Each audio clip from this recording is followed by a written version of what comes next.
All right, good morning, everyone. We're back on the record on CR 2221-1623, State of Idaho versus Chad Guy Daybell, continuing with the defense case in chief. And if you're ready, Mr. Pryor, we'll go ahead and have the jurors brought in.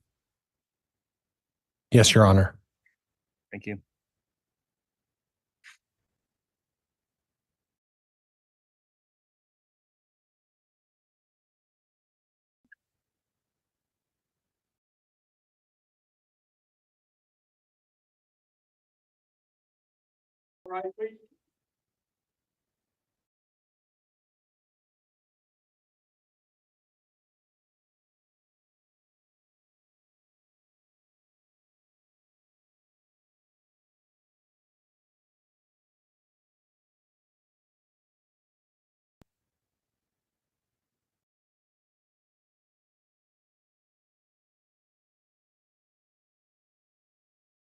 All present, account for, Your Honor.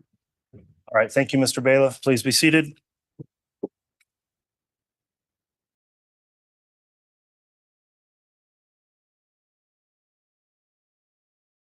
All right, good morning, everyone. We are on the record on case CR 2221-1623, State of Idaho versus Chad Guy Daybell. We're continuing at this time with the defense case in chief. The court will note all of the jurors have returned and are present. The court's also received the juror affirmation signed by each of the jurors. So thank you again for continuing to follow the court's admonishing instruction as we break each day. At this time, I believe the defense is prepared to call its next witness. Mr. Pryor, if you'd like to call your next witness, you may do so. Yes.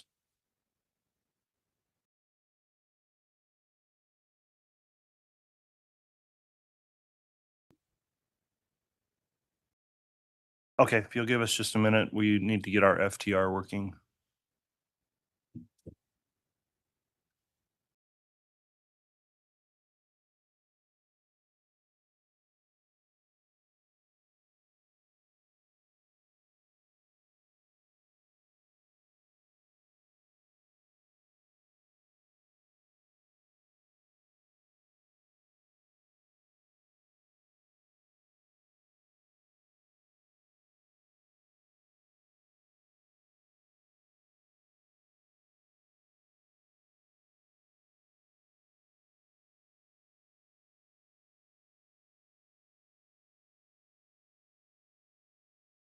All right, we're ready to proceed, Mr. Pryor. Judge, the defense would call Dr. Eric Bartling.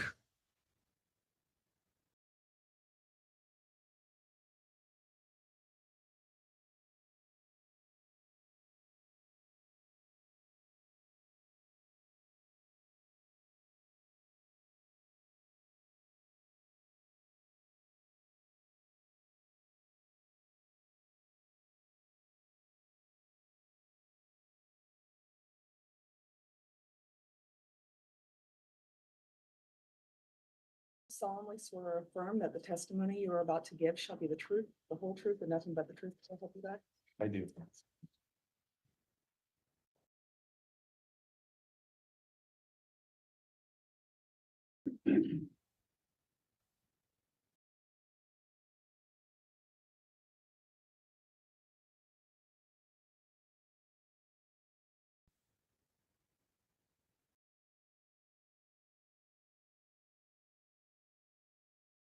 Thank you. May I, Judge? Yes, and Mr. Pryor, as I understand it, this would be testimony offers as an expert witness. Is that correct? It is, Your Honor. Okay, I will not inquire then on the court's exclusionary order. So if you'd like to commence with your direct examination, Mr. Pryor, you may. Would you please state your name, spell your last name for the record for me, please? Yes, my name is Eric Bartelink, E-R-I-C. Bartelink is B-A-R-T-E-L-I-N-K. And how are you employed, sir? I'm a professor of anthropology at Chico State University and co-director of the Human Identification Laboratory. And what is the Human Identification Laboratory? The Human Identification Laboratory is a forensic anthropology facility, and we provide services to law enforcement throughout the state of California on the recovery and analysis of human skeletal remains related to death scenes and crime scenes. Okay. And talk to me a little bit about what is forensic anthropology. So forensic anthropology is a subspecialization of biological anthropology. And it's specifically focused on the analysis of human skeletal remains, including things like estimating sex, age, ancestry, stature, and also things like defects on remains related to trauma, identification methods, and scene recovery of human remains. Now, you mentioned identification. Would that include situations where there's been suspected burning of the corpse? The identification part's more about establishing the identity of a deceased person, but we do specialize in the study of burned remains and other postmortem alterations to the body. Can you tell me a little bit about your educational background? Yes, I have a BS in anthropology from Central Michigan University, a master's in anthropology from Chico State University, a PhD in anthropology from Texas A&M University. Are there certain board certifications that you are required to participate in as part of this specialty? Although it's not required, it's strongly recommended that practitioners become board certified. And I am board certified by the American Board of Forensic Anthropology since 2012. Okay. Are there any affiliations or organizations that you're associated with or participate with? There are several, and while these are not qualifications, these are indicate participation in the field. So I am a fellow of the American Academy of Forensic Sciences, and I am the chair of the Organization of Scientific Area Committees Forensic Anthropology Subcommittee. And how long have you engaged in the practice of forensic anthropology? I have been involved with forensic anthropology for about 21, 22 years. Have you done any publications or research? Yes, I have published many articles and book chapters, as well as books related to forensic anthropology and other areas of biological anthropology. And in regards of training of your specialty in terms of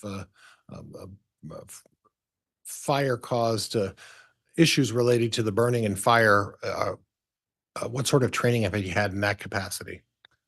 So, throughout my education, I have learned about burned human remains through coursework and trainings and workshops, but I have personally assisted on over 100 burned remains cases. I assisted with like World Trade Center identification efforts, which involved a lot of burned remains. And so, and our team is the main team who does fire victim recovery for wildfire victims in the state of California. Okay. Okay. Now, you spoke previously about part of your organization is to help law enforcement agencies. Is it primarily your position in aiding law enforcement agencies, or do you help in defense cases as well? We don't discriminate between whether we work with the prosecution or the defense. So we have assisted the defense in cases where we thought we could provide useful information and perspective about a case. Okay. Okay. And how have you testified before in front of a court? I have. And how many times have you done that? I think it's around 7 or 8 times, and then I've had other depositions. Okay. And I think I've asked this before, but I'll ask it again. Is there any specialized knowledge or training that you would be required to have as part of your title as a forensic anthropologist? Yes, you'd have to be a specialist in the anatomy and biology of the human skeleton. You would have to be able to identify postmortem alterations, including burning on human remains, and be able to properly categorize those modifications. And you have to have expertise in how to identify evidence of skeletal trauma on human remains. Okay. Okay.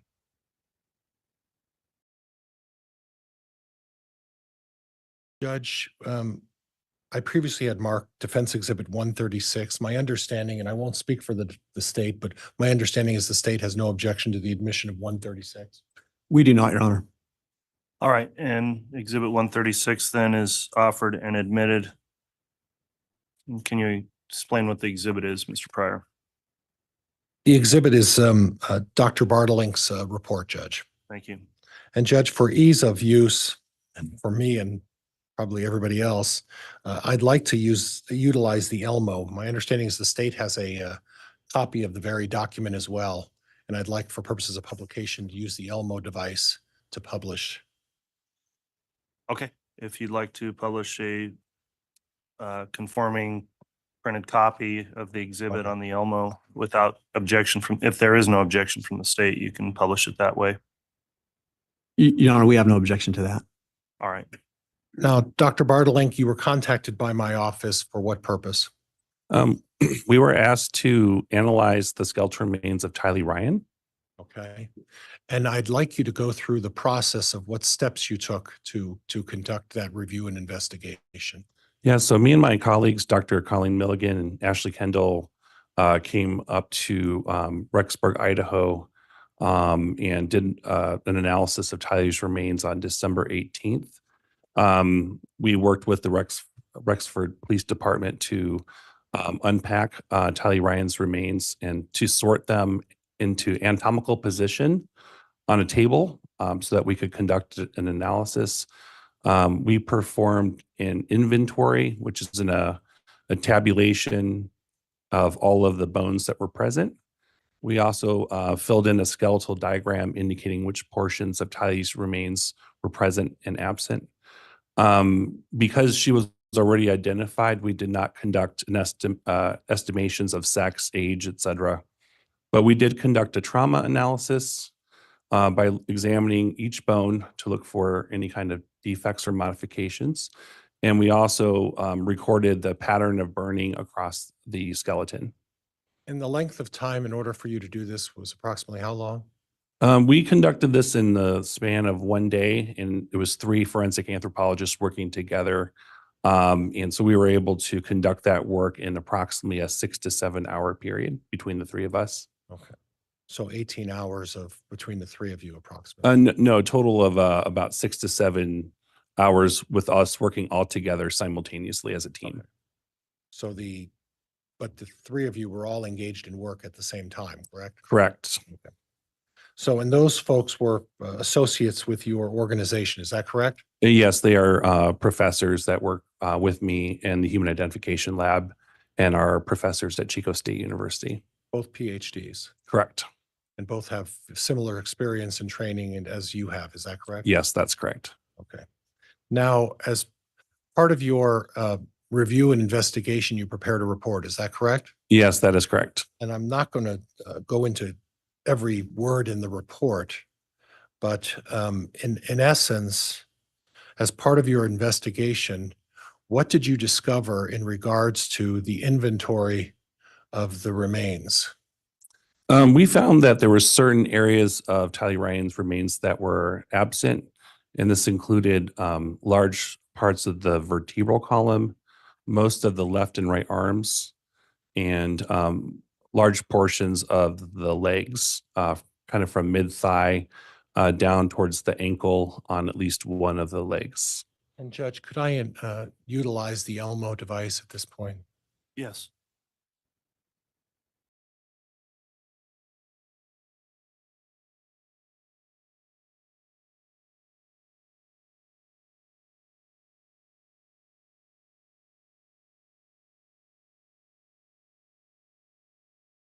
So I'm showing you a illustration from your report, and there is a laser pointer up there somewhere, if you can find it. And then off to your left is a large screen. And if you could just go through in general, the areas that you found were not present at the burial site of Tylee Ryan, and just basically describe each one for me, if you would. Yeah, so the way that this skeletal diagram is labeled is on the left side is a front view of the skeleton, and on the right side is a back view. Anything that's colored in black was absent, which means we could not identify those portions of the body in the inventory. So we were missing a little bit of the skull from the left eye socket, a little bit here from the back of the skull. And then if we move down towards the limbs, we're missing almost all of the right arm, except for just the shoulder and a small piece of this forearm bone right here. We're missing almost the entire left arm, except for the shoulder. We are missing most of the ribs, but we were not able to label those individually because we could not determine which rib was which because they were burned and fragmented. Okay, I'd have you stop there for just a moment, and please forgive my interruption, but when you say fragments of the ribs, is it your testimony that the majority of the rib cage was missing? I wouldn't say the majority, but a large portion of the ribs were not represented in the inventory. Okay. Mr. Pryor, I apologize for the interruption. Could I have a quick sidebar with counsel, please?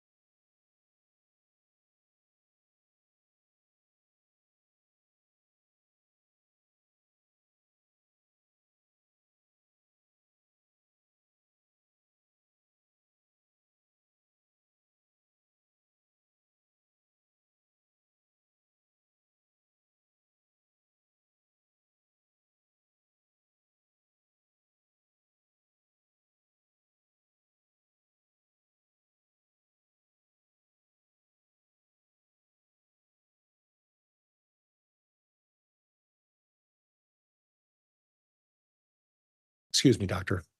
Judge, may I proceed? All right, yes, apologies for that interruption on the sidebar. You can continue, Mr. Pryor. So I think we were at the last, we let off, we talked about, I think my comment was the majority of the rib cage, but you said instead it was a large portion of them. That is correct. Okay, and then can you continue with your pointing out the different remains that you were unable to locate? Yes. So as we move down, we can see that from about the mid thigh area, these are the femur bones, all the way down to just a little bit of the top of the shin bone here, the tibia bone. No bones could be found from those areas. And we had a little bit of the right leg here, missing this section down here. And then on the left leg, we have almost nothing represented from that leg, except for a few small fragments. So we're missing fairly large portions of the skeleton. You're missing large portions of the skeleton. That is correct. Now, you are an expert in the area of forensic anthropology. And you mentioned that you are involved in the recovery as it relates to wildfire victims in California as well. Is that correct? That is correct. And that you have, and I don't know how to talk to you about this, but the part of your job is scientific testing of remains and the impact that they can have with fire. Is that correct? That is correct. And you conduct experiments in that regard, right? We have done some training exercises and colleagues of mine have as well, where we have experimentally burned a willed body donor. Okay, and I'm going to stop you there. What that is in a situation where someone has identified on their donor card that they would be willing to be part of a testing, a scientific testing, and that's how you obtain the body to engage in your testing. Is that correct? That is correct, and these are for training exercises for law enforcement and for search and rescue personnel. And explain to me the process of what you did to run these tests of the will donor body. So these tests typically involve kind of building what sort of looks like a funeral pyre out of pallets. Okay, and when you say a funeral pyre, are we talking about a small brush fire? It's usually multiple pallets, probably around 4 or 5. 4 or 5 pallets. Yeah, to create enough fuel to burn the body. So this is a large fire. Correct. Would the expression a bonfire be appropriate? Yes, it would be, similar in size to a large bonfire. Okay. And would it be Your Honor, possible? at this point, I'd like to make an objection and ask for a quick sidebar. All right, we'll have a sidebar.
All right, at this time, the court's determined we need to make a evidentiary ruling and do that outside the presence of the jurors before we proceed further with this. So the jurors will be asked to just please stand up if you would and line up out in the hall, and we don't need a full break. I don't think this will take very long to get through, but we do need to take up that matter, and I think the most efficient way is to do that. So apologies for the inconvenience, ladies and gentlemen of the jury, but if we could have you please exit the courtroom, we'll take up this evidentiary matter.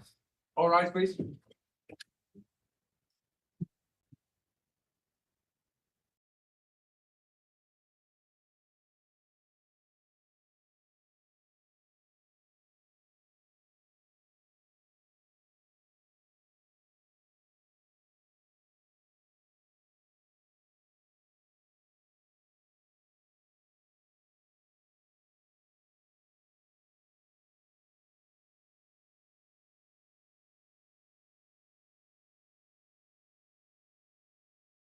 All right, thank you. Please be seated. All right, Mr. Wixom, I understand the state had an objection to this stage of the testimony. If you'd like to lodge the objection, you may. I'm sorry, Your Honor. You can go ahead. I understood the state was proposing an objection to this particular line of questioning. We are, Your Honor, and for the record, we are objecting to the line of questioning with regard to the experiment that it appears the witness is attempting to go into. The basis for the objection, Your Honor, is that while we did receive a 27-page report from this expert, nowhere in the report that I can see did it reference the particular experiment that's being talked about. The biggest concern the state has is under Rule 16, we're entitled to have a summary report of his conclusions, including the data and facts upon which he relied. When we received this report, we provided it to our two experts and had them look at the report in preparation for their own testimony.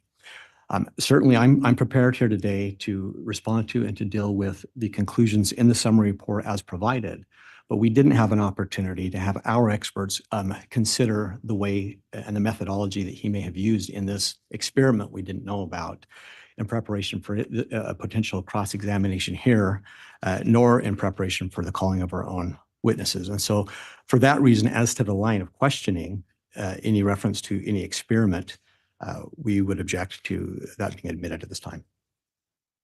All right, and if you'll give me a moment, I'm just briefly reviewing through the report.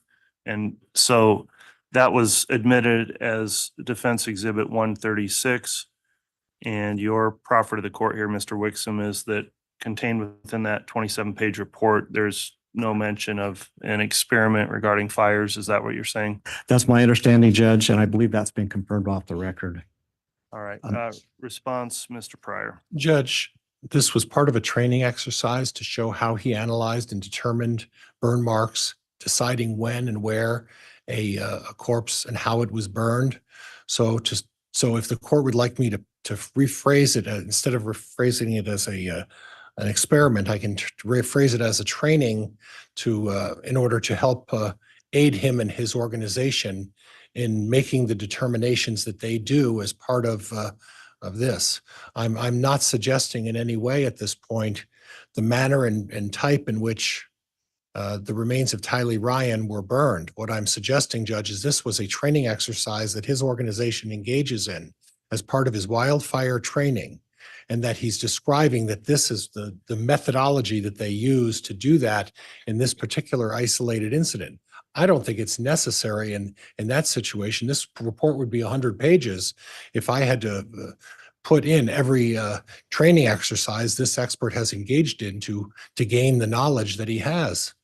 Okay, so to be clear here, you're referencing as part of foundation or his basis of expertise that he's done this type of training before, but what you are not intending to proffer here is some specific evidence relating to a scientific experiment that would apply to the remains in this case. Is that what I'm understanding? That's absolutely right, Judge. This is a foundational question that deals with Dr. Bartlink's experience and how he makes determinations in terms of folks who are victims of fire.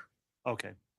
Any further argument or response from the state? Judge, with that proffer, the state would withdraw the objection. It wasn't referenced in the report, so we didn't have a proper understanding. But if it's limited to that purpose, we withdraw the objection. Okay, and I would find it proper in terms of foundational for expertise to be established under Rule 702.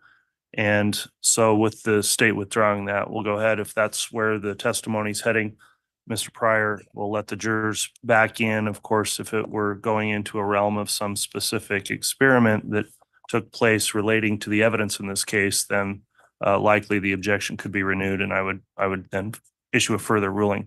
And Judge, for clarity with the jury, I think what I will do is rephrase experiment and with the defense or with the state's permission, I'll use the word training. And that might alleviate any confusion the state might have with where I was going. Okay, and I think that would help clarify things. So thank you, counsel. We'll go ahead and have the jurors brought back in and you can continue with your line of questioning, Mr. Pryor. Thank you.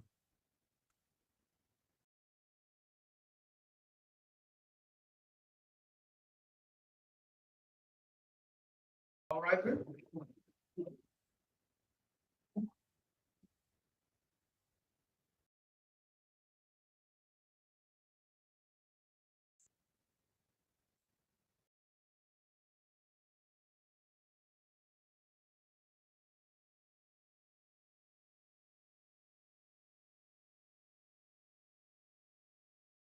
Resolve, President Court. All right, thank you, Mr. Bailiff. Please be seated. All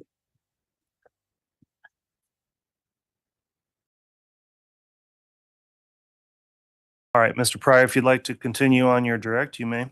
All right, and Judge, I'll start with Dr. Bartlink. We were talking about a training that you were participating in terms of utilizing a donor, a willing donor, and engaging in the intentional burning of that donor for purposes of scientific training. Is that correct? Yeah, it's a part of a training course. Okay, and can you elaborate on what that encompassed? So essentially setting up something that would be similar to a funeral pyre, but having multiple pallets stacked and cutting out sections of those pallets. So you'd have pallet underneath the donor as well as on top. And we're trying to achieve a certain level of burning in the study. And so it requires the use of a fair amount of fuel source. In this case, it was the wood pallets. Okay, and when you're talking about a fair amount of fuel source, is that a significant amount of fuel source? You need combustible materials, and so a body does not easily burn without having combustible materials. And so using wood is an effective way of achieving a large fire to reduce a body's mass down to the bones. You used the expression funeral pyre. That would suggest a sizable fire. Yeah, like a large bonfire. Okay. And would the use of just gasoline, would that obtain the same result? So typically accelerants don't generate enough fuel. They burn away quickly, so they don't generate enough fuel to sustain combustion of a human body. for a long period of time. So usually you need other types of combustible materials. And in regards to in regards to a funeral pyre as such, so if I understand you correctly, just the use of gasoline on a donor corpse would not achieve the burning to obtain the results you're looking for. In my experience, no. Okay. It would have to require a significant amount of when you say of, I think you used the term fuel, that would be wood. Could be wood or other types of combustible materials. Okay.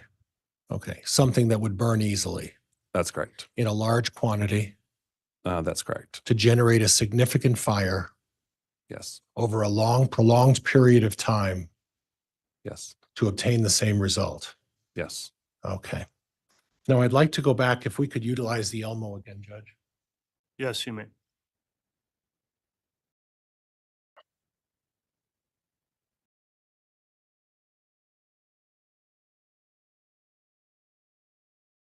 You pointed out in black on this illustration all of the remains that were not present when you did your review and investigation. Is that correct? That is correct.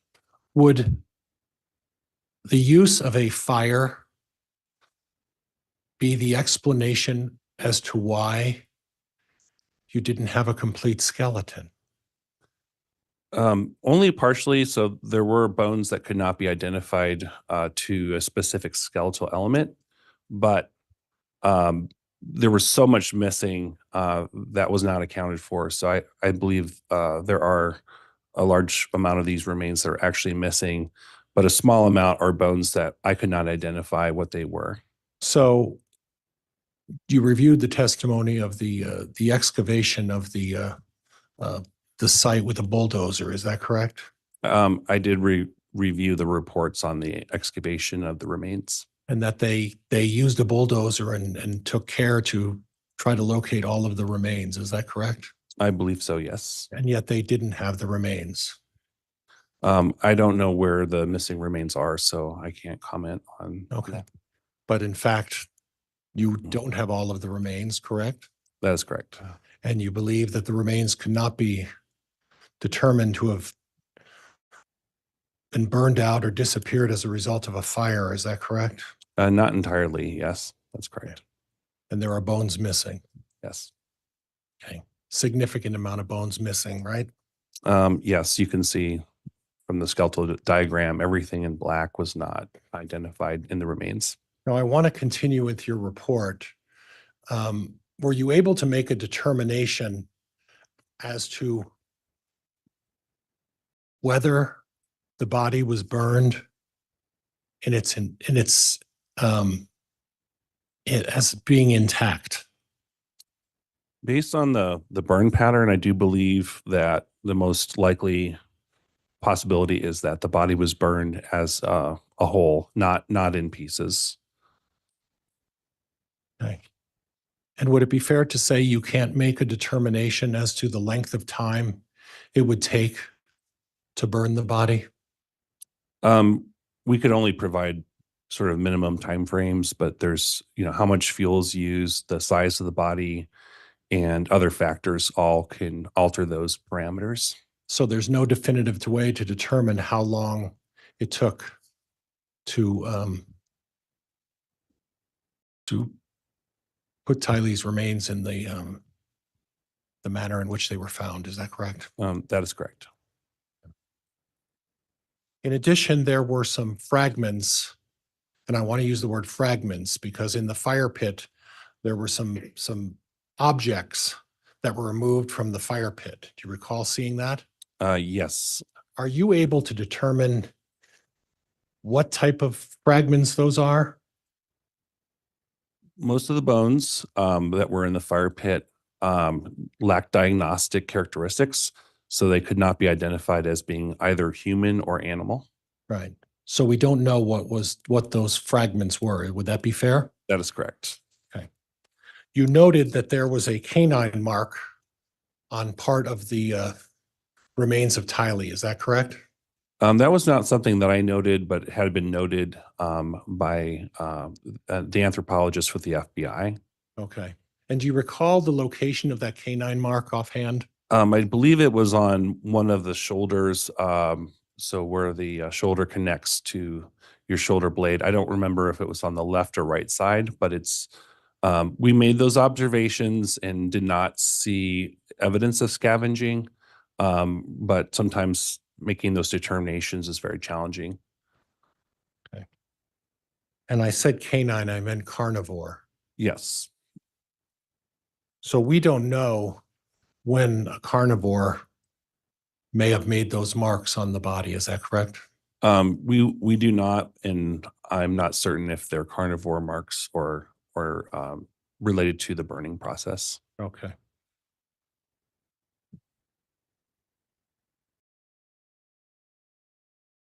I want to talk to you about whether you can make a determination as to where Tylee Ryan's body was burned. I cannot make that determination.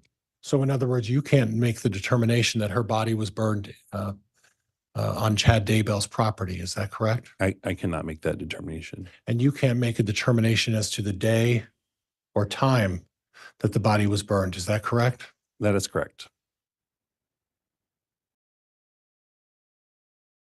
What you can make a determination is that the body was burned intact to your best opinion. Is that correct? That is correct. Okay. And you can't make a determination as to whether the body was burned and then at subsequent time placed in Chad Daybell's backyard. Is that correct? That is correct. Okay. Judge, I have nothing else at this point. All right, that'll conclude the direct examination then. Mr. Wixom, I presume will be doing cross, is that correct? Yes, Your Honor. Okay.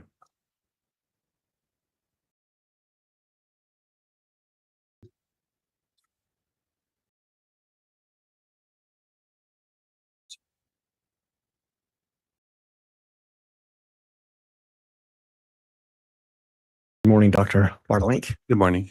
And am I saying that correctly? It's Bartlink? You pronounced it perfectly. Yes, thanks. So, Dr. Bartlink, you've already, I think, shared with the jury that in preparing and in conducting your own analysis of Tylee's remains, you looked at the autopsy report that had been done on Tylee. Is that true? That is correct. Likewise, I think you've indicated that you did review the FBI reports from Dr. Angie Christensen and a report from Dr. Halapaska.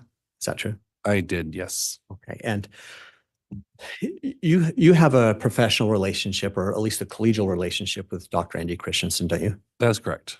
In fact, I believe you both published something together. We are co-authors on a textbook. Okay. So is it fair to say that she is a colleague that you have respect for? Judge, I'm going to object. Witness bolstering. Sustained. When you reviewed her report and Dr. Halapaska's report, didn't you indicate in your own that when you compared your findings with theirs and with the autopsy, that you found no substantive difference in the analysis of Tylee's bones? That is correct. And you were asked a question by the defense about the ability to estimate a time with which it took to burn Tylee's remains. And I think you concluded that that's not possible. Is that right? There are just too many variables that are unknown, so I would not feel comfortable making any kind of determination. In fact, in your report, wasn't that a question that you were specifically asked by the defense in preparation of your analysis? Yes. Okay. And the question was, can you burn Tylee's bones within a 2-hour period? That's the question. That was the question, yes. Okay. And as I recall from your report, you said it's possible, but you can't determine that. Is that fair? That is correct. Likewise, I think you were just asked a question about the ability to determine whether or not Tylee's remains had been burned on the Daybell property. Recall that question? Yes, I believe I do. And I think you answered that it's not possible to make that determination, correct? That is correct. So is it fair then to say that it may well have been that her remains were burned on the Daybell property? Judge, objection, not for speculation. This is, well, overruled. You may answer. It's certainly possible that she could have been burned on the property, but it's also possible that she could have been burned elsewhere. Fair. I think you indicated that there were, no, you've already indicated that not all of the bones from Tylee's remains were found by the FBI or the search who conducted it, correct? That's correct. And you can't tell whether or not all of the bones have been entirely burned out because you don't have all of the bones. Is that fair? Yes. In my experience, we still would expect to find large portions of the bones that were missing even after the burning process has completed. But there are some bones that were just too fragmented to identify. So some of those could just be those bones, but there's still quite a lot not accounted for. And didn't you indicate in your report at some point that it's possible there are still bones that remain on the Daybell property? It's Judge, objection, speculation. Overruled. That is a possibility. And just to be clear, it's true that there were many of the remains that you analyzed that were subject to thermal damage, correct? That is correct. They had been burned. Yes, that's correct. Yeah. And in fact, you had found a number of the remains to have had blunt force trauma. Is that correct? That is correct. Blunt force defects consistent with perimortem trauma. Yes. And with respect to defects, in fact, didn't you find that I believe the left mandible, I'm going to call it the jawbone if that's not correct. Let me know. That is correct. Okay. That the left mandible had been fractured. Is that correct? That is correct. I think in 6 different places. I can't remember the number of places, but there were fractures to the left side of the mandible. And you did determine that that had been from a blunt force trauma? Yes, although unable to tell if it's before or after death. So you can't make the perimortem versus postmortem distinction, but you still believe it was blunt force trauma? Correct. Likewise, I think you determined in your analysis that there was blunt force trauma on the skull, the sternum, and the ribs. Is that right? That is correct. And there were sharp form defects in the innominates or the hip bone. Is that right? That's correct. The sacrum That is correct. and the cervical spine. The ones on the cervical spine are possible sharp force defects, but could not make a definitive determination on those. And with respect to the sharp force defects, you did indicate that you can't exclude as some of the instruments that may have caused those to have been either a shovel or a pickaxe, correct? That cannot be excluded. I believe I provided a long list of possible implements. And in fact, I think you confirmed that some of those traumas could have been from a chopping force. Is that right? That's correct. And you indicated a machete may have been used. That can't be excluded.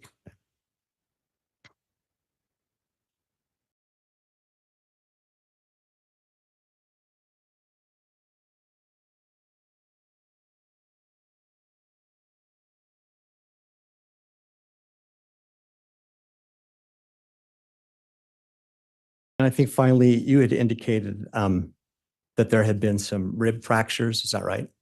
Yes, I believe there were at least 2 rib fractures documented in the report.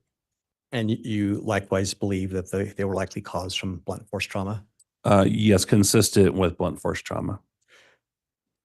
Finally, I think in your report, you indicated that there were approximately a total of 18 sharp force defects in Tylee's bones, as well as a minimum of 16 impacts that were possible perimortem impacts on Tylee's bones. Is that correct? That is correct. Thank you, sir. Your Honor, I have no more questions. All right. Thank you, Mr. Wixom.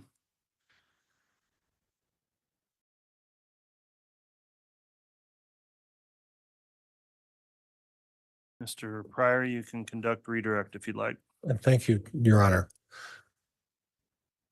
There is no distinguishable way to determine the location, I mean, the specific place where this blunt force trauma took place, is there? There's not. Judge, I have nothing else. Thank you. All right, that will conclude then the testimony of Dr. Bartonlink. So I'll inquire next, counsel, if he's to remain under your subpoena, Mr. Pryor. He is not, Judge. Okay, you are released then from the subpoena. Thank you for appearing and testifying. You can be excused.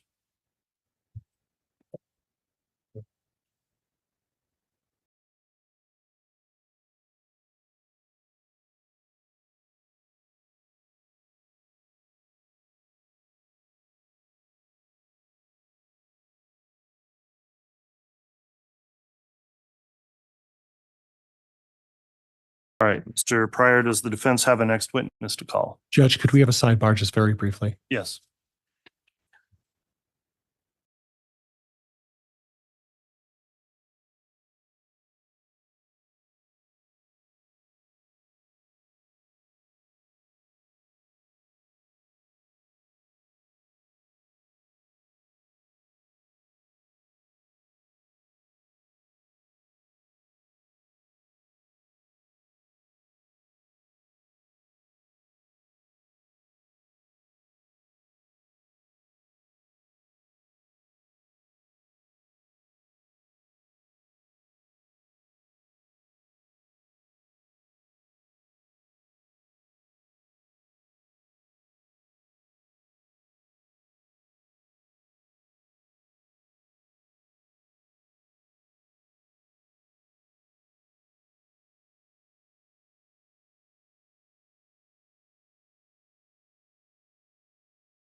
All right, thanks, everyone. At this stage of the proceedings, then, we do need to take up another issue outside of the presence of the jurors. And although it's a little sooner than typical, I think given that this will take a few moments, it's just logical to take have the jurors take the mid-morning recess.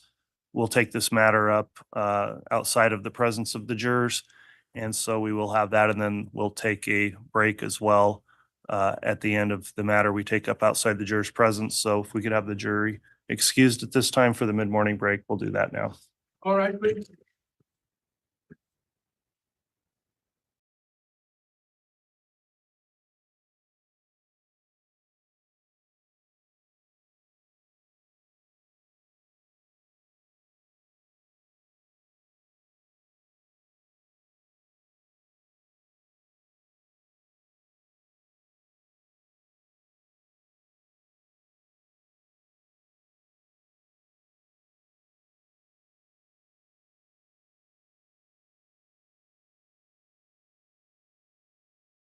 All right, thank you. Please be seated.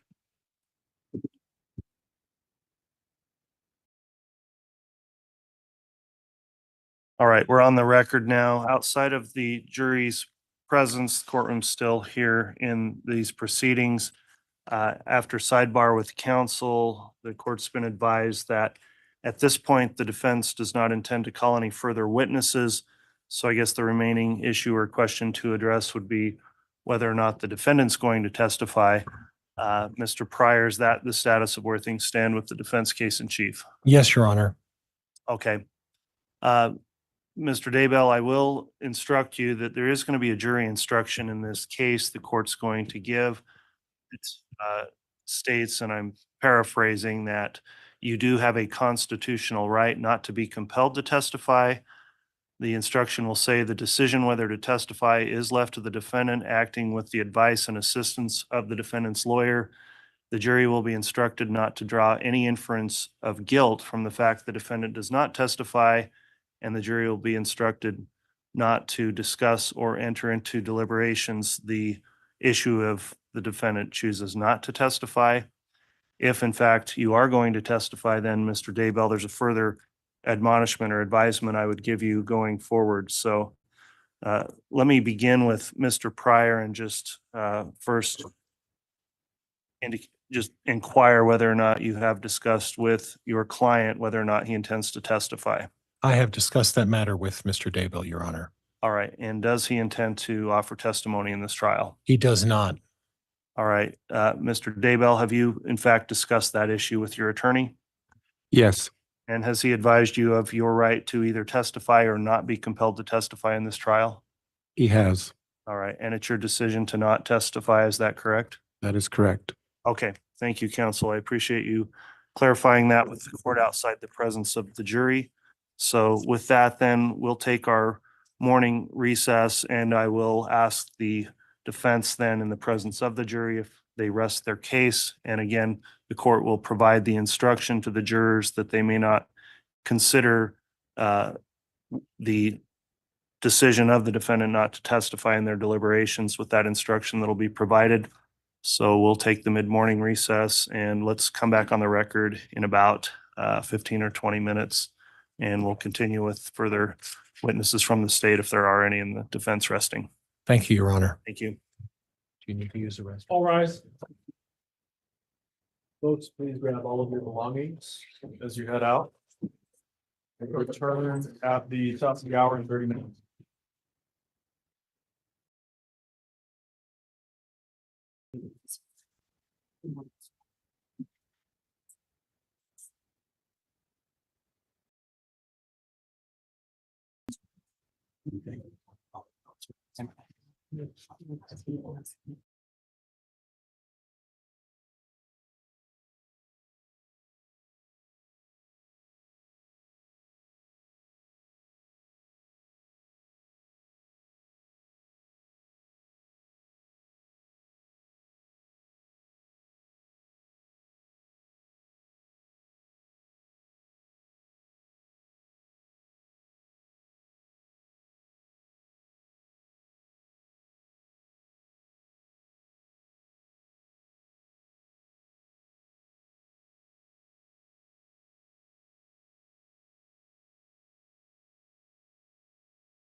And no one can really, at the end of the day, determine whether they were burned there or not. And in your mind, does it matter?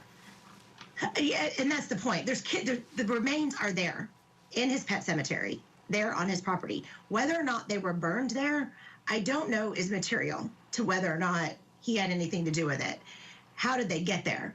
And, it was interesting because what you did get on a concession on the cross-examination was that it was possible that he could not rule out that the bodies were burnt, that Tylee's body was in fact burned completely on the property. So he did concede that. So with that concession, it almost wiped out the entire testimony's point.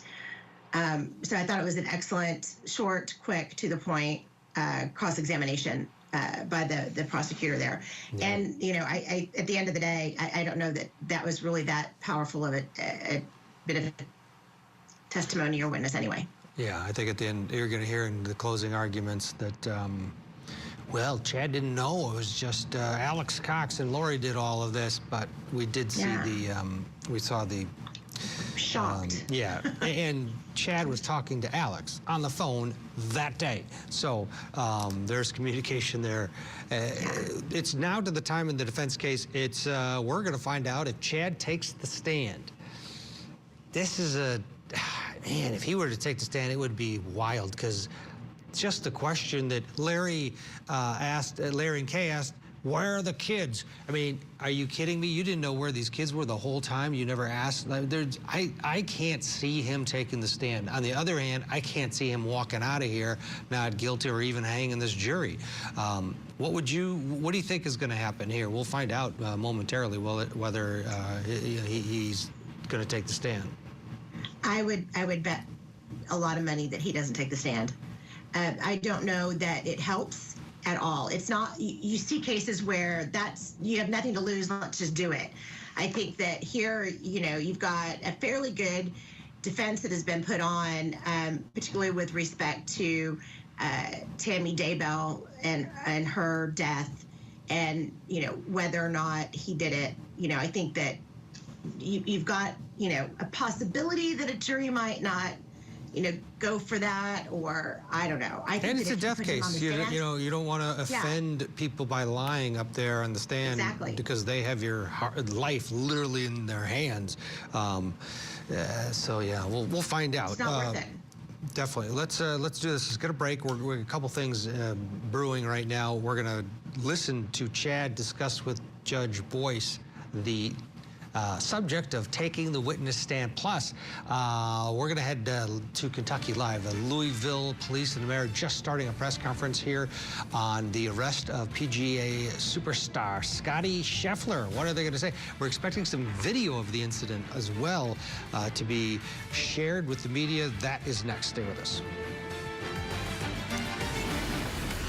An innocent woman. She didn't do it. It's a controversial case that's divided a community. Karen Reed is accused of murdering her police officer boyfriend. Prosecutors say she ran him over on purpose and left him to die in the cold. But Reed claims that she's being framed. It smells suspicious. After years of legal fireworks, will the truth finally be revealed? The end game is to figure out who killed John O'Keefe and hold these people responsible. The killer or cover-up murder trial. Live coverage today, only on Court TV.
Thank you very much.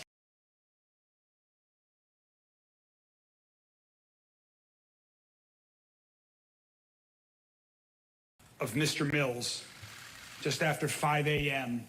in the morning. That tragic death led to a series of very unfortunate events in dark, rainy, and tense conditions. Transparency is incredibly important to our administration, to LMPD, to our community. Given the importance of transparency, we're releasing some information and some video today, as we committed to, following the tragic events and series of events that happened thereafter. To restate what we've already said, we are not aware at this time of any video footage which captures the initial interaction between LMPD and Mr. Scheffler. We are releasing today video footage at the time of Mr. Scheffler's arrest from 2 video cameras. One of those video cameras is a fixed pole camera that was from the other side of Shelbyville Road, and the other camera is from the dash cam of a police car. At the request of the county attorney's office, any additional video or evidence related to this case will not be released until the conclusion of the legal process.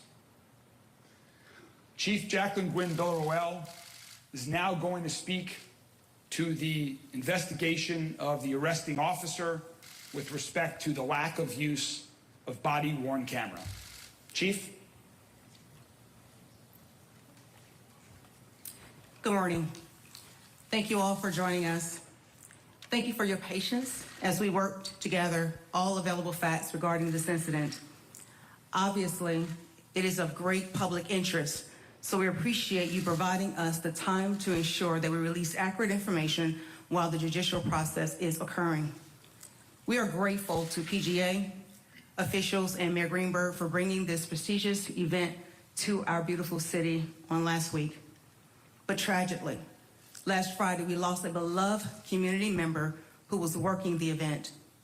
As we stated in our preliminary public message, LMPD expresses its sincere condolences to the family and friends of John Mills, who was fatally struck by a shuttle bus outside of Valhalla Golf Club.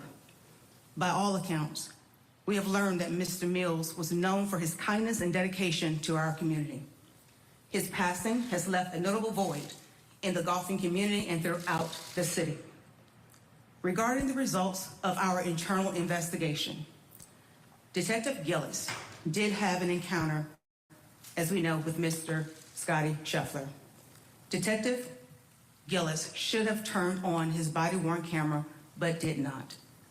His failure to do so is a violation of the LMPD policy on uniforms and equipment, subject category body-worn camera, and he was sustained for a violation of the policy 4.31.6 procedures and 4.31.7 operation. Detective Gillis did not have his body-worn camera operationally ready as required by our policy.